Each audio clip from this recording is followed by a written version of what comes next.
श्रोते हो नमस्कार. आजच्या वृत्तविशेष या कार्यक्रमात आपलं स्वागत.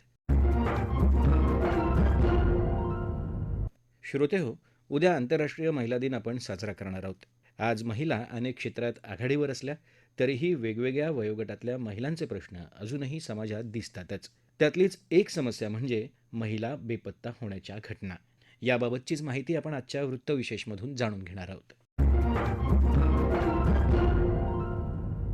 श्रोते हो, 1975 हे वर्ष आंतरराष्ट्रीय महिला वर्ष म्हणून जगभरात साजरं झालं. त्यावेळी जागतिक स्तरावर महिलांच्या प्रश्नांवर खूप विचारमंथन झालं. 19व्या शतकातही जगातल्या अनेक देशांमध्ये महिलांना मतदानाचा हक्क नव्हता. कामाच्या ठिकाणी पुरुष महिला असमानता होती. महिलांना कामाचे तास जास्त आणि पगार कमी होते. महिलांच्या स्वच्छतागृहांची व्यवस्था नसेल. त्या देशात लढा देऊन महिलांनी आपले बरेचसे हक्क आणि अधिकार मिळवले. तरीही महिलांचे प्रश्न, महिलांचे अधिकार, महिलांच्या समस्या, महिलांचं सक्षमीकरण यावर काम करण्याची गरज अद्यापही भासते. महिलांच्या समस्या सुटलेल्या नाहीत आणि कालानुरूप सायबर गुन्ह्यांसारख्या समस्यांमध्ये बदलही होत आहेत. लहान मुली, तरुण मुली, मध्यमवर्गीय महिला, वृद्ध महिला, सर्वच वयोगटातल्या महिलांचं वेगवेगळ्या कारणांमुळे हरवण्याचं, गायब होण्याचं प्रमाण वाढतंय असंही दिसून येतंय. या संदर्भात नुकतीच विधिमंडळातही आकडेवारी सादर करण्यात आली. 2025 साली राज्यात 48,218 महिला गायब झाल्या. त्यापैकी 36,581 महिला सापडल्या आहेत. 12,113 महिला अद्यापही बेपत्ता आहेत, अशी माहिती त्यात देण्यात आली. हरवलेल्या महिलांचा शोध घेण्यासाठी महाराष्ट्र सरकारनं विशेष कक्ष स्थापन केलाय आणि त्यामुळे पुनर्प्राप्ती दरात 10% वाढ झाल्याचं मुख्यमंत्री देवेंद्र फडणवीस यांनी सांगितलं. महाराष्ट्र सरकारनं राज्यभरात हरवलेल्या महिलांचा शोध घेण्यासाठी एक विशेष कक्ष देखील स्थापन केला आहे. यामुळे गेल्या वर्षभरात पुनर्प्राप्तीच्या प्रकरणात 10%ची वाढ झाली आहे, अशी माहिती मुख्यमंत्री देवेंद्र फडणवीस यांनी विधान परिषदेत दिली.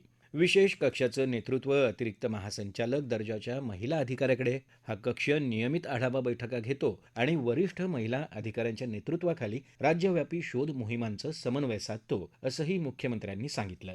साधारणपणे अनुभव असा आहे, पहिलं जे वर्ष असतं म्हणजे एखादी घटना घडल्यापासून पहिलं वर्ष याच्यामध्ये किंवा वर्षभरामध्ये ज्या काही महिला वेगवेगळ्या म्हणजे निघून गेलेल्या, पळवलेल्या किंवा जे काही आपण वेगवेगळे त्याचे हेडिंग समजू, यातल्या साधारणपणे 55 ते 60% आपल्याला पहिल्या वर्षी त्या ठिकाणी परत येतात, सापडतात. जवळपास 2.5 ते 3 वर्षाचं हे सायकल आहे. 2.5 ते 3 वर्षाच्या सायकलमध्ये आपण 90% पोहोचतो. तरी हे काही खूप समाधानकारक असं मी म्हणत नाही, ते 100% आपण गेलो पाहिजे. पण दरवर्षी आपण याच्यामध्ये नवीन नवीन ऑपरेशन्स करतो आहोत.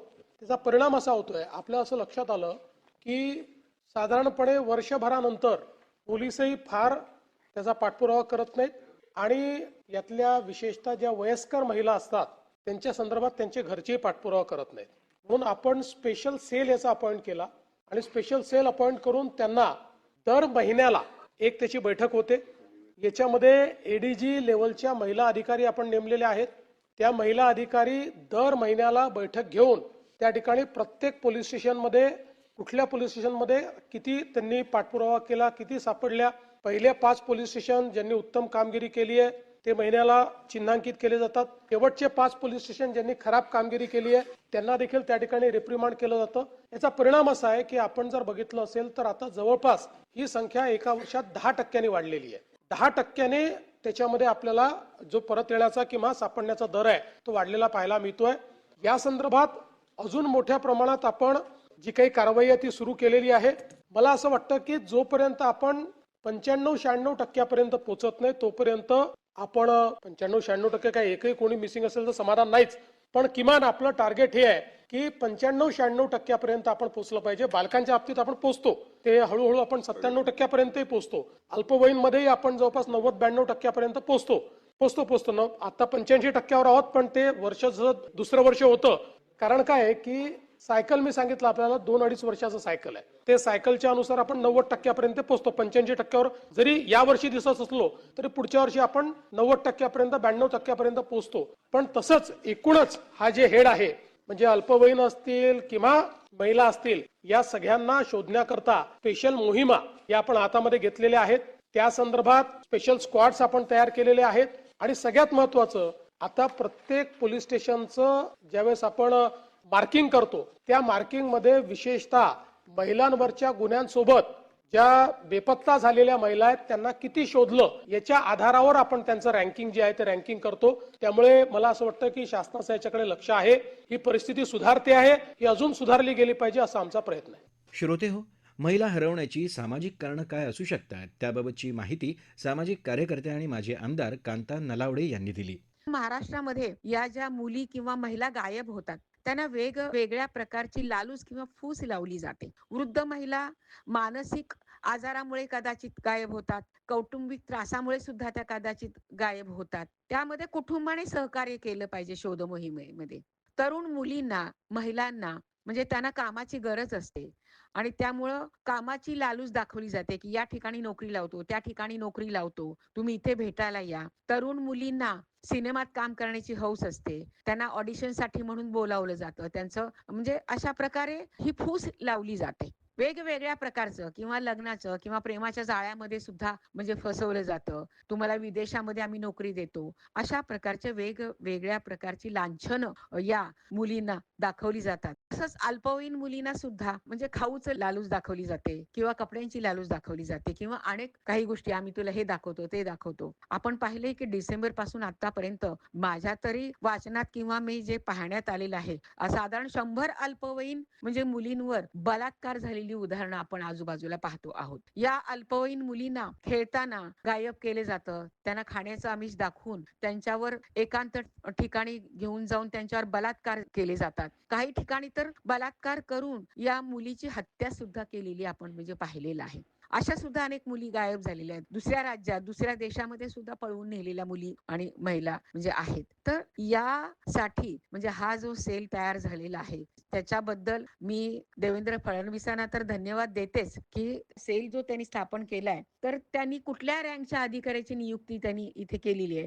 तर ॲडिशनल डायरेक्टर जनरल या रँकच्या महिला अधिकाऱ्याची नियुक्ती म्हणजे एडीजी म्हणजे या ठिकाणी त्यांनी केलेली आहे. आणि मला असं वाटतंय, की हा सेल अजून म्हणजे वेगवेगळ्या पोलीस ठाण्यामध्ये जाऊन म्हणजे त्यांच्या परिसरामध्ये किती मुली, किती महिला गायब झालेल्या आहेत आणि आतापर्यंत त्यांनी किती म्हणजे शोध मोहीम घेतली आहे याचा आढावा घेतील आणि ज्या अजून मिळाल्या नाहीत म्हणजे त्या कशा प्रकारे शोधता येतील हे त्या पोलिसांच्या सहकार्याने म्हणजे या सेलला सुद्धा मदत होणार आहे. श्रोते हो, मुली, महिला घर सोडून जाण्याची किंवा गायब होण्याची आणखी काही कारणं असू शकतात त्याविषयी सांगतायत doctor Manjiri शिंगणापूरकर.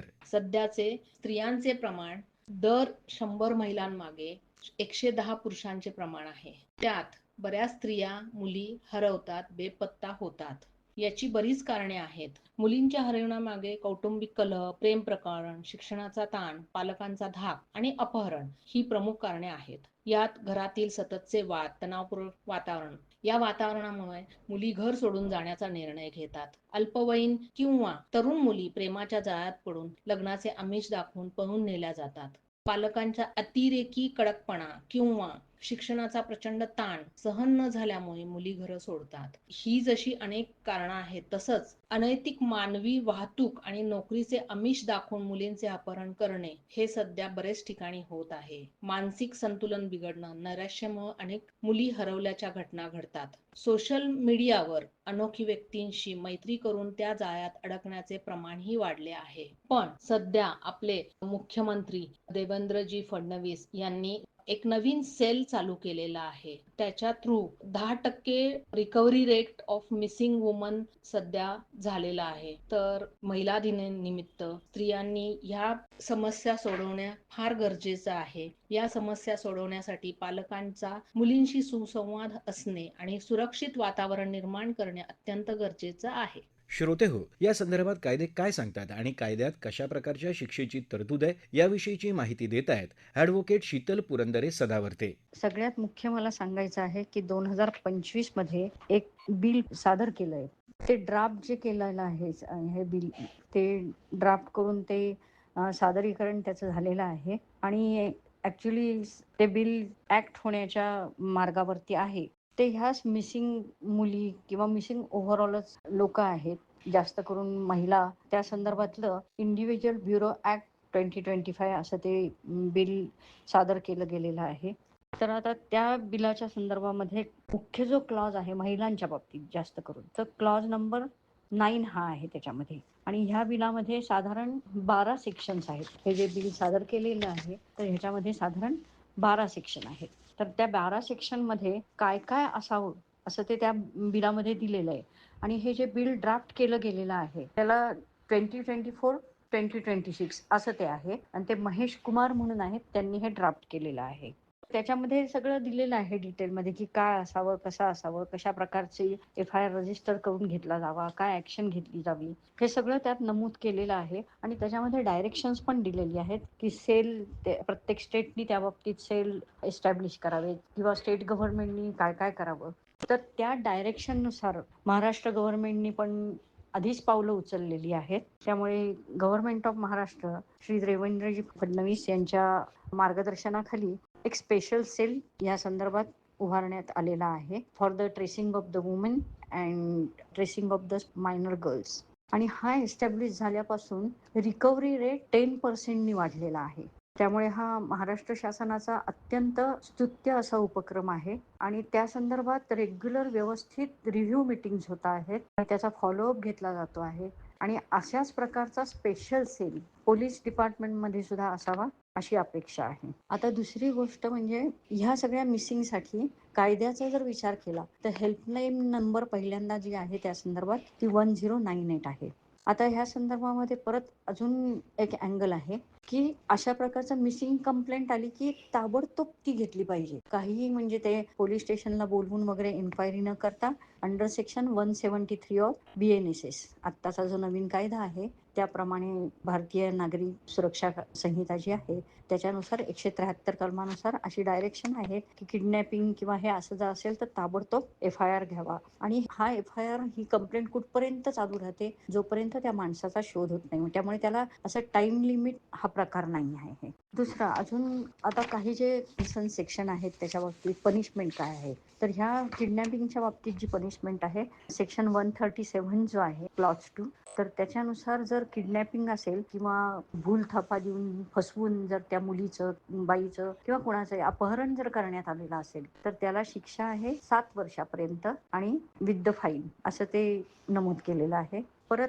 Kidnapping of the child जर असेल फॉर टू बेक भीक मागण्यासाठी त्या मुलीचं जर किंवा मुलाचं सुद्धा असू शकतं अर्थात जर किडनॅप झालेला असेल तर त्याच्या बाबतीत जरा कडक असे शिक्षा आहे ती 10 वर्षापर्यंत आहे. म्हणजे 10 वर्षाच्या खाली नसावी पर्यंत नाही 10 वर्षाच्या खाली नसावी. आता रेप जर असेल रेपच्या संदर्भात लहान मुलींचे रेप होण्याचं प्रमाण सुद्धा बऱ्यापैकी जास्त आहे तर त्याच्यामध्ये 12 वर्षाखालील मुलीचा जर रेप झालेला असेल तर त्याला पनिशमेंट ही मृत्यूदंड आहे कायद्याअंतर्गत.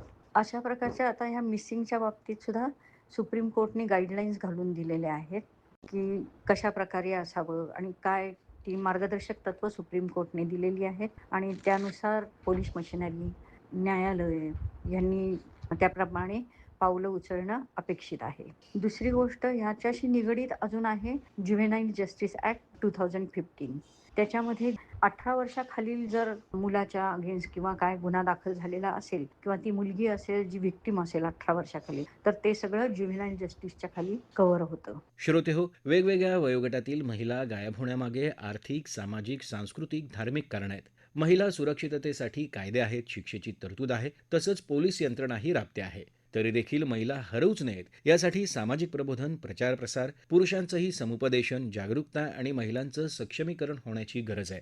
जागतिक महिला दिनाच्या निमित्तानं महिलांच्या सुरक्षिततेबाबत सामाजिक आणि कायद्याच्या दृष्टिकोनातून उपाययोजना केल्या तर आंतरराष्ट्रीय महिला दिन साजरा करणं सार्थकी लागेल असं म्हणता येईल.